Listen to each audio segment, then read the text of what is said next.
Welcome to today's episode of Confessions of a Cleaning Business Owner. Today we're going to be covering some of the biggest questions this week from cleaners. We're going to start off with security, how to keep keys safe, and how to return them, because this is quite a hot topic for cleaners and one of the biggest fears from customers. So, Diane, what's being asked at the moment? Yeah, so we got asked a specific question in one of the groups, which was that a cleaner had returned a key to a client by post. Somebody at the client's had signed for it, supposedly, but then the client was saying, I don't know who signed for it, I don't know where the keys are. So everybody's in a bit of a panic as to where these keys are, and what should be done about it. So that was where the question kind of came from. So we can obviously, in this particular instance, what would you have done differently, Louise? I don't know. This is a really tricky one, because if it's been signed for, really it's out of your hands at that point, isn't it? Because I've got to say, I don't know if I'd send it necessarily through the post, but if it's been signed for, you've got a signature, you can see who signed for it, and it's now the responsibility of the post office, and you should have insured it at that point. So I don't know. Would I wash my hands a bit? Possibly. Is that a bit brutal? Yeah, and it's a difficult one, isn't it? I mean, we would never send keys in the post. I think that fundamentally sending a key to the address that key belongs to is a big security risk. So we would never send a key in a post. So what we do is we would either drop it in ourselves and take a picture of us doing so, or they come to our office and they have to bring photo ID to collect keys. Yeah, we're exactly the same. So most people, I would say, they get it returned on the last clean, because we know when we're doing the last clean, and we'll post it back through, nice and easy and obvious, or they pick it up. And some people don't like it, but I'll tell you what, Diane, we have to do a purge. I don't know if you do this. Every 2 or 3 years, we end up with so many keys from customers that we're no longer cleaning for, but they've never picked up their keys. And we contact them 2 or 3 times, probably 3 to 5 times actually, and in the end we go, no, we're just going to destroy them. Yeah, no, we're exactly the same. Yeah, we're sort of like, we've just got all these keys with codes on them, and we just don't need to keep them forever. But although we have had clients come back after a few years and they're like, you still got our key? We're like, yeah, we have actually. But then, what I mean by come back is actually come back and as a client, and we've still got the key usually, but we do purge them every now and then. So I do think this is an interesting topic, though, because a lot of people say, well, are your staff DBS checked? And my answer to that is always, well, yes, my staff are DBS checked, but we would never let our staff take the keys home, because although our staff are DBS checked, I can't DBS check their friends, their family, their teenagers' friends, that are coming in and out of their house. And I'm sure they mean to keep them safe. But it's not just an employer, as a cleaning business owner, when those keys get missing or they get robbed or something happens, and they say, well, what was your process? And I say, well, the cleaner kept it in their handbag. It's not really great, that, is it?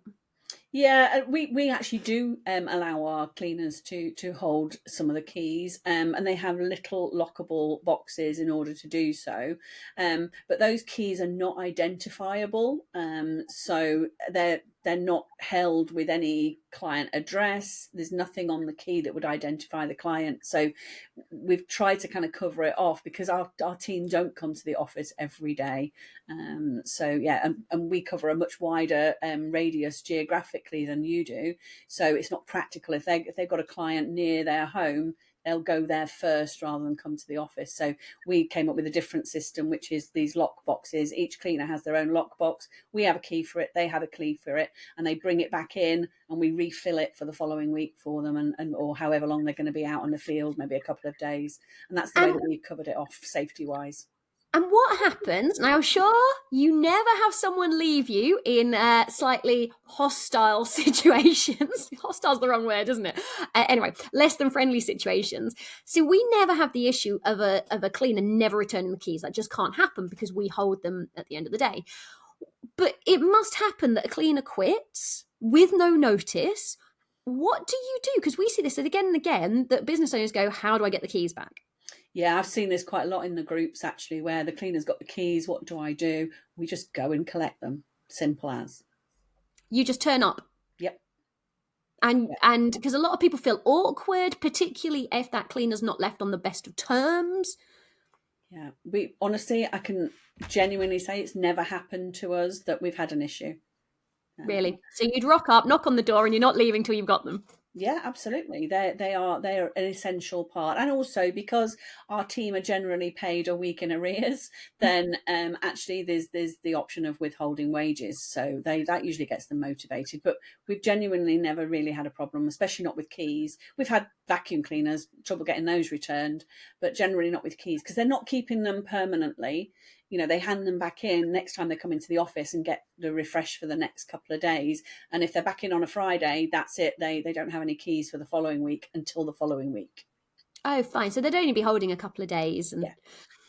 Interesting. But it is a big problem in the industry and as a reputation for the industry as well. So Definitely. Yeah. And also, what do you do when they do lose a key? If a key goes missing for whatever reason, we try and cover it off that it's not going to happen. But if it has happened, and I've seen that happen in the groups as well, where it's like, oh, we've lost a client's key. What do we do? Do you change the client's locks? What do you do? I think it depends. So it has happened to us, I'm going to say a few times in the past. I say a few, probably 2 or 3 times in the past. And it's not just lost. My staff have done awful things, and it can no longer happen. And I'll tell you what we did to stop it happening. But one of my staff left a key on the outside of a customer's door. So she locked the door and left the key in the door. Didn't realise till got back at 3 o'clock. We check, and then we had to drive to the house and pick up the key, luckily, before the customer noticed. We have had 2 situations where keys have been dropped down drains, and we now have a solution. Luckily, if you ever do this, and it's a nightmare when you do it, all our keys are kept on key rings, like Diane said.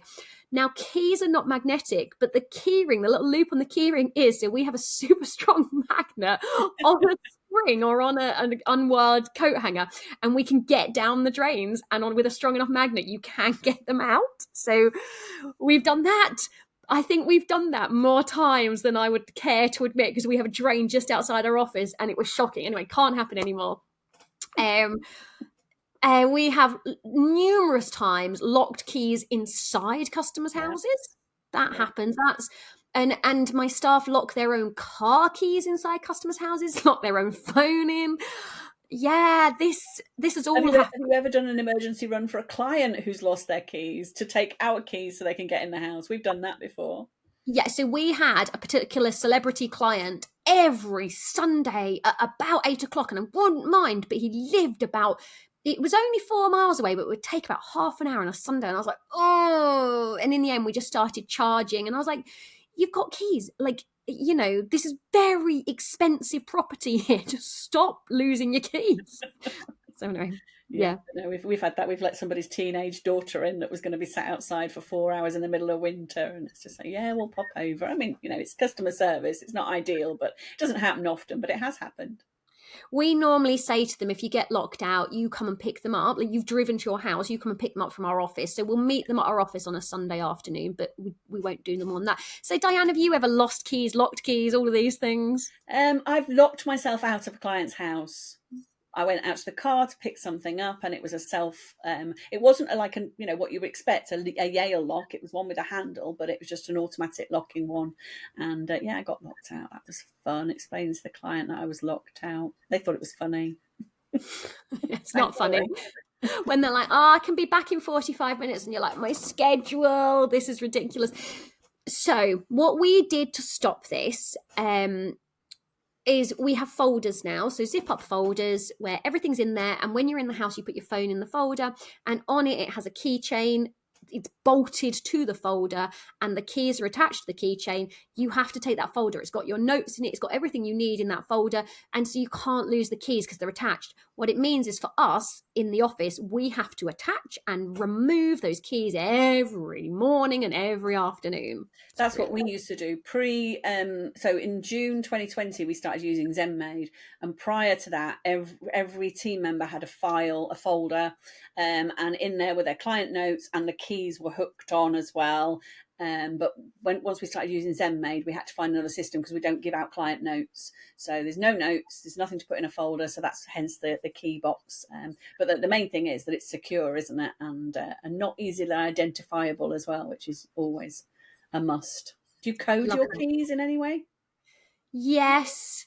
Off the top of my head, I don't know what the code is, but it's not random. There is a set of letters and a set of numbers, and then none of them relate to the house. So I think it's the first 3 letters of the customer's surname, followed by the code, the number at which it is in our key box, which is totally unrelated to and I'm just like, oh my Lord, unless you can decode. Yeah, very similar. I know that I know one of the big franchises, they use some very complicated coding system, but ours is a little bit simpler than that, but not identifiable. So yeah, makes it easy. And so, okay, go on then. Give us another question from the groups, Louise.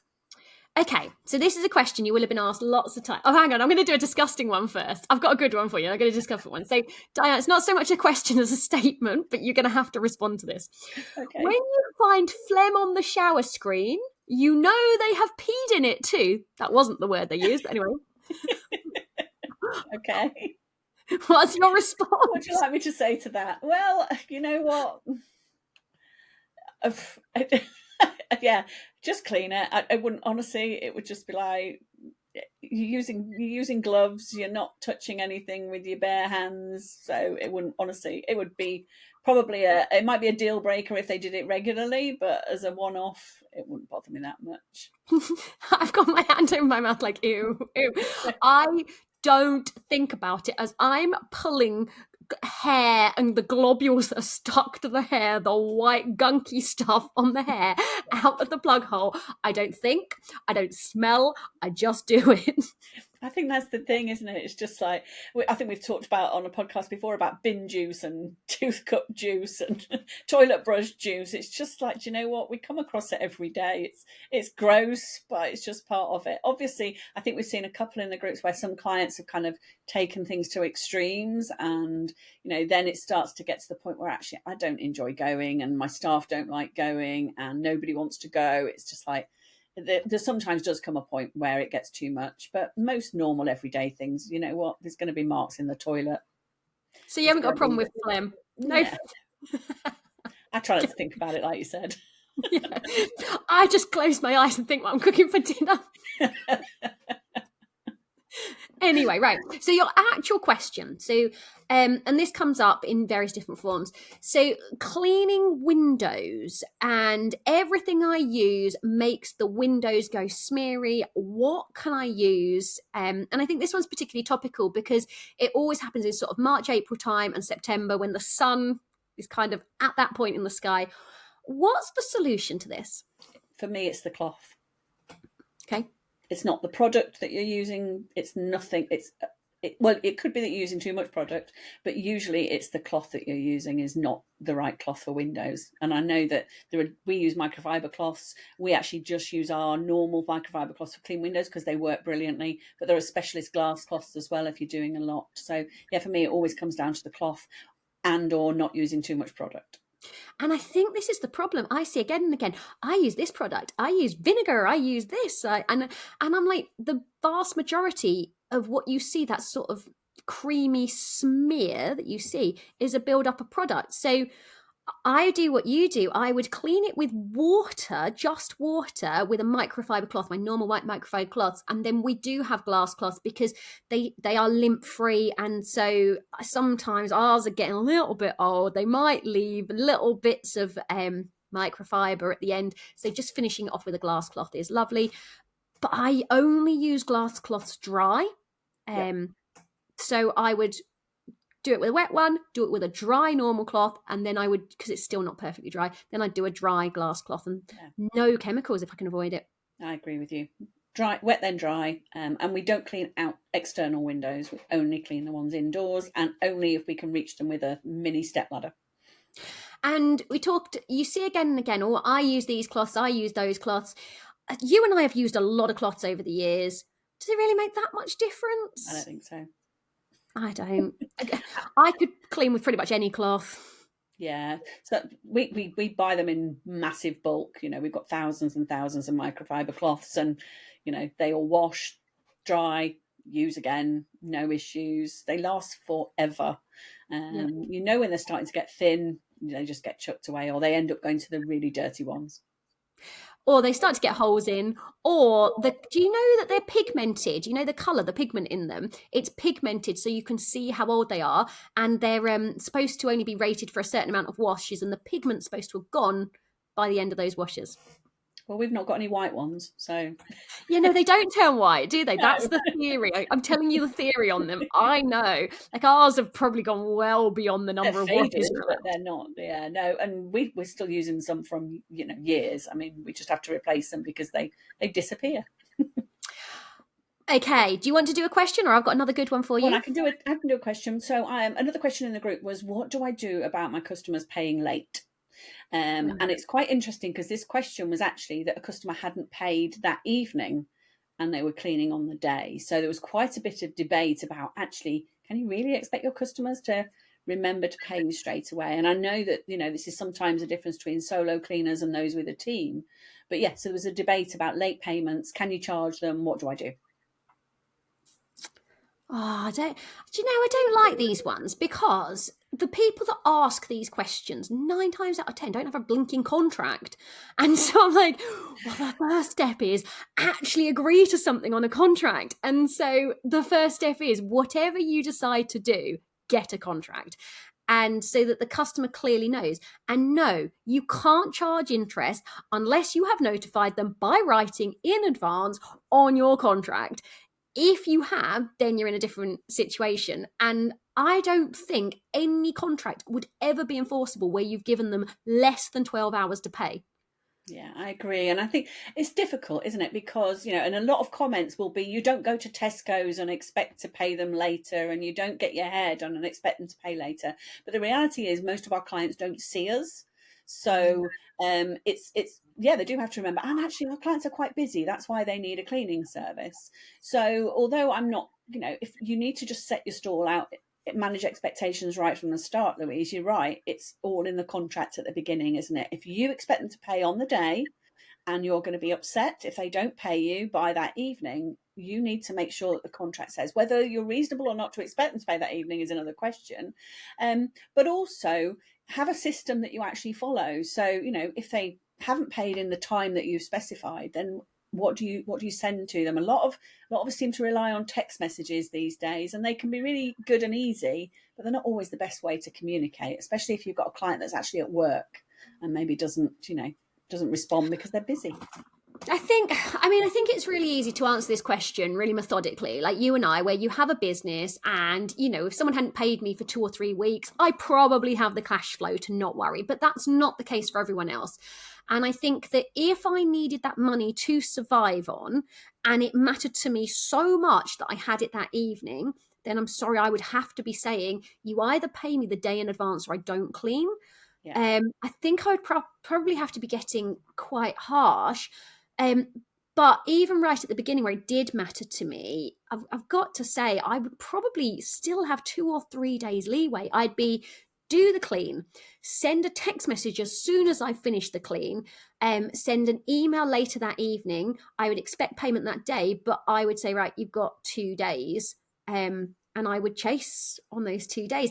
And if they hadn't paid me on 2 cleanings and it was continuously happening late, then I would potentially, if it mattered that much to me and payroll and how fast they paid was the most important thing, then I would get rid of that customer, however lovely they were and however good the clean was. If that was the most important factor, Yeah. then I would have to get rid of them. It's not worth the stress to you. Yeah, and I think it's deciding what your policy is. So if you've got a weekly client and they haven't paid you for the last clean, make the decision. Is that something that would you go and clean again? Make the decision, but make the decision in advance, not when it comes up. So you've kind of got these things set out in a contract, or you've discussed them with your client so that they know what to expect. Or there is one other option, and I get, again, if you're a solo cleaner, this can be quite expensive, but you can build it into your price. Direct debit them. So bill them, and so direct debit, their money's automatically going to come out. Now, admittedly, it doesn't hit your bank account till 8 days after you've invoiced. It probably isn't going to help in this situation, but at least you know you're going to get paid. So all of ours are signed up to direct debit, and it takes all the stress and all the hassle out. Again, isn't going to get me paid that night. No. So, okay, do we have another question? Yeah. Okay, this one for you. So you're doing an end of tenancy on a house. The house has been empty for 6 months. Do I have to worry about Legionellas? Yeah, so Legionella and Legionnaire's disease, which is what's caused by Legionella, yeah, you do. So what is it?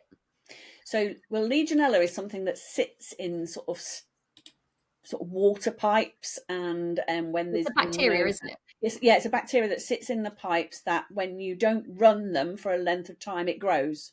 And then when you do turn on the water, you could potentially be being exposed to the bacteria, and that can cause Legionnaire's disease.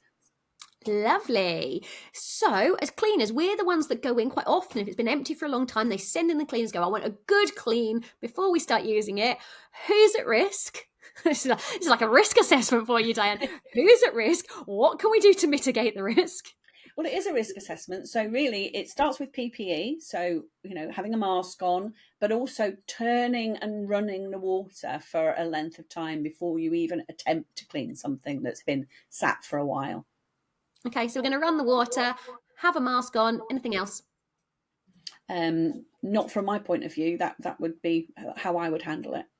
There is a proper clean, and they can go through and like disinfect it. But again, you're looking, and if you don't feel comfortable with the house, just say no. There is a risk of Legionnaires.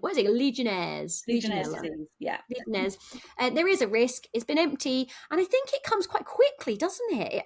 It's not 6 months. It has to be empty for like not run for like 2 weeks. It was most common when people had water tanks in the loft, as an example. Most people have combi boilers now where you've got instant water and things, but a lot of the time it's sitting water. We have to do risk assessments for properties in my letting agency, and we do a Legionella risk assessment because we have to just check, is there any sort of standing water and that sort of thing in the property that's going to cause a risk.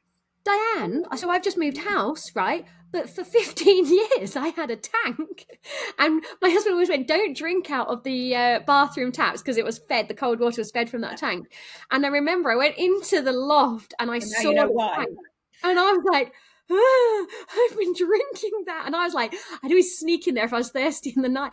I was drinking that. I looked in it and I was like, there's not even a lid in this. Things have been dropping in this tank. And I was like, oh, this is disgusting.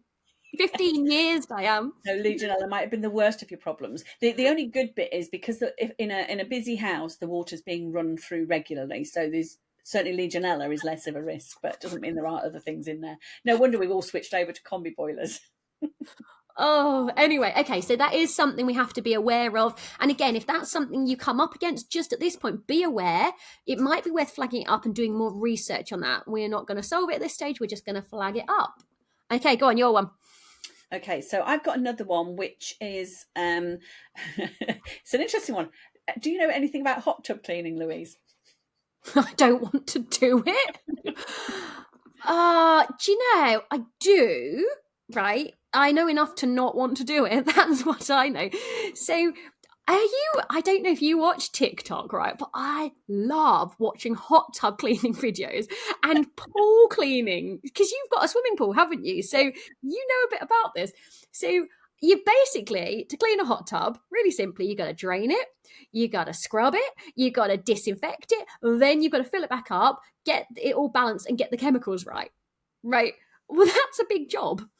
Yeah, and I think it's the reason I wanted to sort of like talk about it was not so much an instruction on hot tub cleaning, which I have no idea how to clean a hot tub. I know how to keep our pool good, but I don't know about hot tubs. But actually, for me, it's a question about, first of all, is it your job? Do you want it to be part of your business? It's not something that should be done as a standard thing. There are courses that you can do on training for it. But for me, it was just a question around what is the cleaner's job and what isn't. And if you get asked something, and usually this will be an Airbnb type property, won't it? Can you do the hot tub while you're there? We get it with HMO communal cleans. Can you test the fire alarms while you're there? And I'm just like, sometimes you don't go above and beyond. Sometimes it's not your job. Hang on, they're not on a par. Fire alarms, you press a button. Well, no, they are on a par, because think of the risk, okay? So your cleaner doesn't test the fire alarm and there's a fire. Who is to blame for not testing the fire alarm? I guess the cleaner, if you've agreed to do it. So that's why I'm sort of saying it. And the risk with hot tubs, of course, is the chemicals might be wrong. Somebody could get burnt by the chemicals, skin reaction, or actually, respiratory problems. They could, Legionella, we've talked about that. But, there are issues that could happen, and whose responsibility are they? So that was the only reason I wanted to kind of mention it, not to get an instruction on hot tub cleaning, but actually to think, should we be saying yes to things? I.e. without training, but also thinking about the implications of saying yes to something. No, I would not be agreeing to clean a hot tub. I would not be taking any responsibility, because I did hire a hot tub.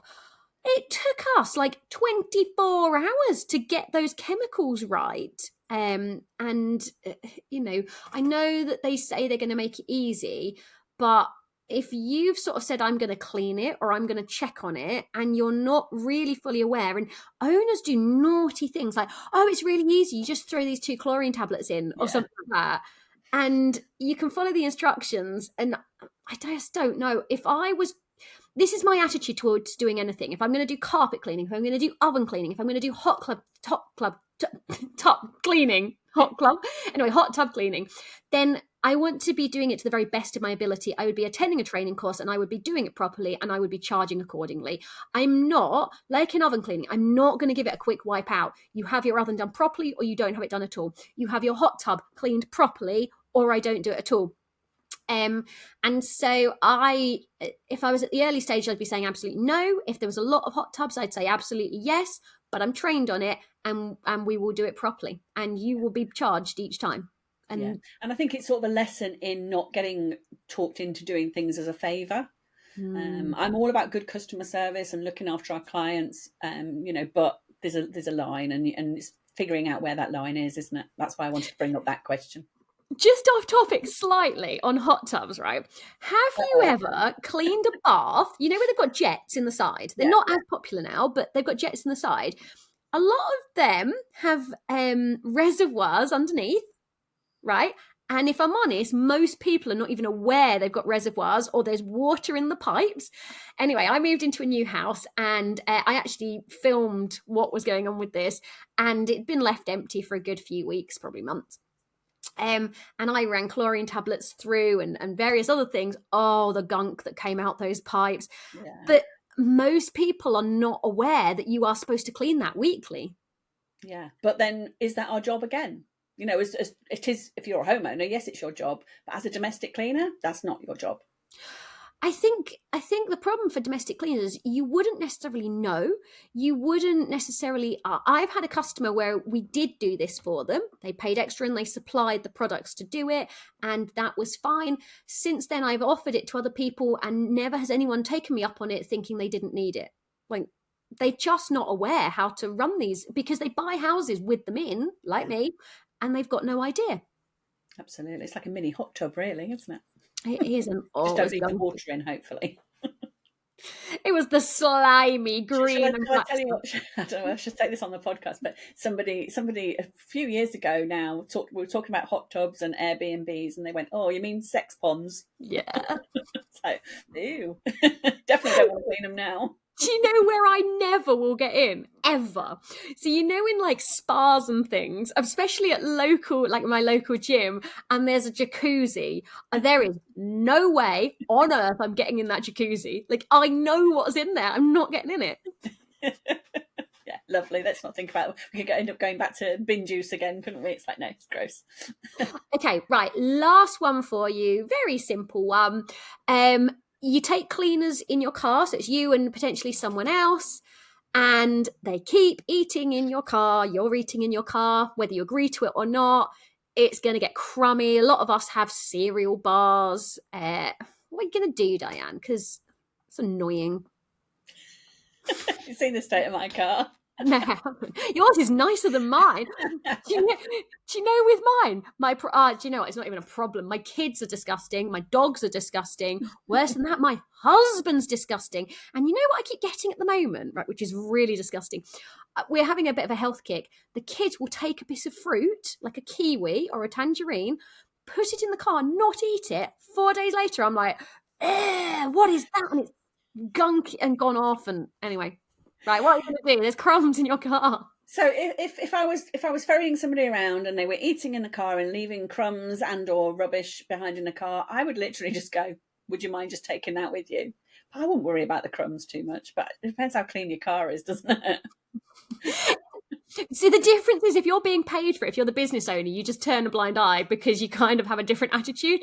If you were ferrying a co-worker, I think I'd be a little bit more annoyed. Yeah, but then it comes down to communication and tell them, doesn't it? Isn't that what being a grown-up is all about? Do you know, though, Diane, I do tell my staff, and I often get trainees in my car, and I'm like, please take your rubbish with you. Please, there is a bin pretty much where I park outside the office. Please take it with you. Every time I get a can of drinking some version of Red Bull or Monster left in my car, which I don't touch, and my kids are like, oh, Mummy, what have you been drinking? Yeah, but you get that with the kids and your husband as well. It's like, do you have to leave your Lucozade bottle in the car? That's what Mark likes, Lucozade. So yeah, he'll leave the bottles in my car, and I'm just like, but we've only got one car now, so I can't really complain that much because it's our car now. Our car. What happened? You can get on your quad bike, Diane. Yeah, absolutely. Yeah, no, we don't. We just decided we didn't need two cars over here, so we've got one in the UK and one here. Well, that was a good lot of questions. Lots of different topics. Thank you, Diane. There's lots going on in the DCBN, isn't there, at the moment? We've got a lot of live meetups about to happen. So we're doing Peterborough, Manchester, Wetherby, and there's one more. Kent. I know there's one more. We're doing, Amazing. Maidstone in Kent. I was trying to think of the name of the place. Amazing. So we're doing lots of meetups. They're getting booked in for June. We've just had today the live recruitment system. So not how to recruit, but the actual systems that go on behind it, the diary bookings. That's just gone live into the masterclass library. And we have got a live masterclass next week on marketing, haven't we? Yeah. Marketing. And then the week after, it's how to get found on Google. There's lots going on. And of course, you get, as a DCBN member, you get access to every single past masterclass. And I'm sure there's about 111 or something in there.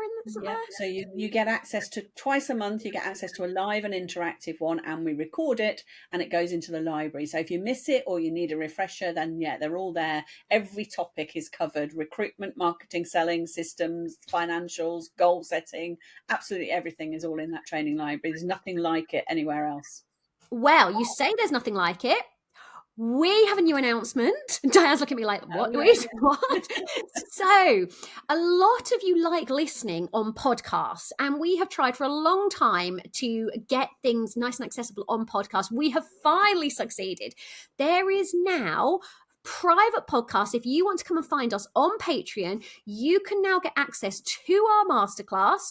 You can buy a subscription to there. You get all the masterclasses. I say all of them. We are slowly adding them at 2 to 3 a week. The audio version of the masterclass. It's the audio version. So if you would rather listen and learn on our masterclasses, so on our podcast, we have a bit of a chat around a topic. On our masterclasses, there's step-by-step guides. If you would rather do that, you can now join our Patreon program and listen to them on podcasts as you are cleaning or doing whatever and learning. And that is available. Go on Patreon and search DCBN or drop us a message. Just drop a message to admin@dcbn.co.uk or message Diane and I on Facebook. It's admin@dcbn.org.uk. Did I say co.uk? At dcbn.org.uk. So this has been the first announcement of it. We will do some publicity about it, but you are the first people to hear about it. So come and join us. If you'd rather do podcasts, then come and join the full membership. Although the membership's better because you do get all the documents and everything else and the Monday Madness calls as well. Brilliant. Thanks, Louise. Bye bye.